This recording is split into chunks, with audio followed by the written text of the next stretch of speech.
എറണാകുളത്ത് വീണ്ടും അമ്മയുടെ കൊടും ക്രൂരത. ആലുവയിൽ നിന്ന് കാണാതായ 4 വയസ്സുകാരി കല്യാണിയുടെ മൃതദേഹം ചാലക്കുടി പുഴയിൽ നിന്നും കണ്ടെത്തി.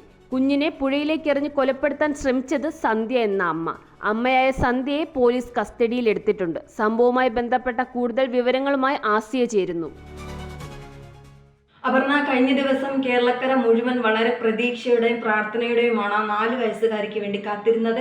എന്നാൽ എല്ലാവരുടെയും പ്രതീക്ഷയെ വിഫലമാക്കിക്കൊണ്ട് ഇന്ന് ആ പിഞ്ചു കുഞ്ഞിന്റെ മൃതദേഹം ചാലക്കുടി പുഴയിൽ നിന്നും പുലർച്ചെ ലഭിക്കുകയാണ്.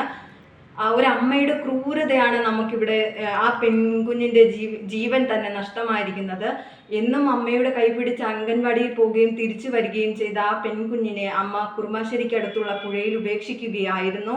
തുടർന്ന് സാധാരണഗതിയിൽ വീട്ടിലെത്തുന്നു. തുടർന്ന് വീട്ടുകാരുടെ ചോദ്യം ചെയ്യലിൽ പരസ്പര വിരുദ്ധമായ ഉത്തരങ്ങൾ നൽകുന്നു. ഈ സംശയത്തിന്റെ അടിസ്ഥാനത്തിൽ അടുത്തുള്ള പുത്തൻകുരിശ് പോലീസിൽ വീട്ടുകാർ പരാതിപ്പെടുന്നു.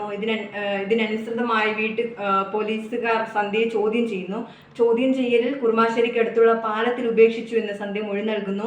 ഇതിന്റെ അടിസ്ഥാനത്തിൽ പോലീസുകാർ തിരച്ചിൽ നടത്തുന്നു. അടുത്തുള്ള ചാലക്കുടി പുഴയിലും തിരച്ചിൽ നടത്തുന്നു. 8 മണിക്കൂർ നീണ്ട തിരച്ചിലിനൊടുവിൽ പെൺകുഞ്ഞിന്റെ മൃതദേഹം കണ്ടെടുത്തിരിക്കുകയാണ്. അമ്മ കുറ്റം സമ്മതിച്ചിരിക്കുകയാണ്. ഇപ്പോൾ പല കുടുംബ പ്രശ്നങ്ങളാണ് കാരണമെന്നാണ് ബന്ധുക്കൾ മൊഴി നൽകുന്നത്. കൂടാതെ മൂത്ത മകനടക്കം ഈ കുഞ്ഞിനെയും ഒരുപാട് തവണ കൊല്ലാൻ സന്ധ്യ ശ്രമിച്ചിട്ടുണ്ടെന്ന് വീട്ടുകാർ മൊഴി നൽകുന്നുണ്ട്. കൂടാതെ കുട്ടിയുടെ പോസ്റ്റ്മോർട്ടം ഇന്ന് നടത്തുമെന്നാണ് നമുക്കറിയാൻ സാധിച്ചത്.